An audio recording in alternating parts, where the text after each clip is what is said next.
पावसाळा सुरू झाला की इतक्या रुचकर चविष्ट रानभाज्या मिळतात की त्यांची चव जिभेवर रेंगाळतच राहते. त्यातलीच एक अळूची पातळ भाजीच म्हणजे अळूचंच फतफतं आज आपण बनवतोय. त्याची कृती पाहूयात. ही आहेत अळूची पानं. पानांना हात लावण्याअगोदर हाताला तेल लावून घ्यायची, नाहीतर हाताला खाज येऊ शकते. त्यानंतर पानांचा देठ कैचीने किंवा सुरीने कापून घ्यायचा आणि त्याच्यावरची साले काढून घ्यायची. अशा प्रकारची पातळ पाने आणि लाल देठ असलेला अळू भाजीसाठी वापरतात. वड्यांचा अळू जाड पानांचा असतो आणि त्याचा देठही थोडा काळपट रंगाचा असतो.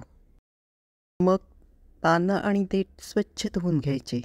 एका ताटात सर्व पाने एकत्र मुठीत पकडून बारीक चिरून घ्यायची. व तर या भाजीत घालण्यासाठी चवळी, काळी चणे, पावटा रात्रभर भिजवून शिजवून घालू शकता.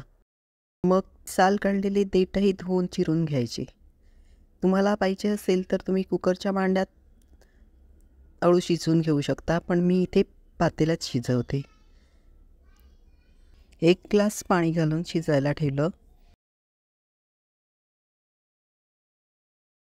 भाजी शिजल्यानंतर चमच्याने आणि रवीने घुसळून एकजीव करून घ्यायचे.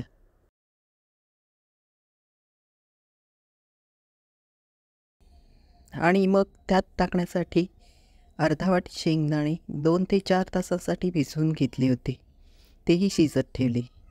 इकडे कढईत 2 मोठे चमचे तेल गरम केलं. मग त्यात 1 चमचा मोहरी, 1 चमचा जिरे, 2 हिरव्या मिरच्या, 4 ते 5 लसूण पाकळ्या,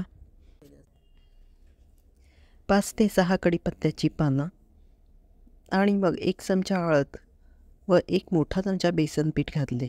बेसन पीठ शेवटलाच घालायचे, नाही तर करपू शकते. आणि लगेचच शिजवलेली भाजी आणि शेंगदाणे त्यात ओतून सर्व जिन्नस मिक्स करून घेतले. त्यानंतर 1 चमचा लाल मिरची पावडर आणि अर्धा चमचा गरम मसाला टाकला. चमच्याने ढवळत सगळं एकत्र करायचं. मग थोडं पाणी घालून चवीपुरेसे मीठ घालून 3 ते 4 कोकम घालायचे. तुम्ही चिंचेचा कोळही वापरू शकता. तुम्हाला आवडत असेल तर गुळाचा तुकडा एक घातला तरी चालेल. आणि मग भाजी 5 ते 7 मिनटे छान शिजवून घ्यायची. त्यामुळे मसाले भाजीत छान मिक्स होतात.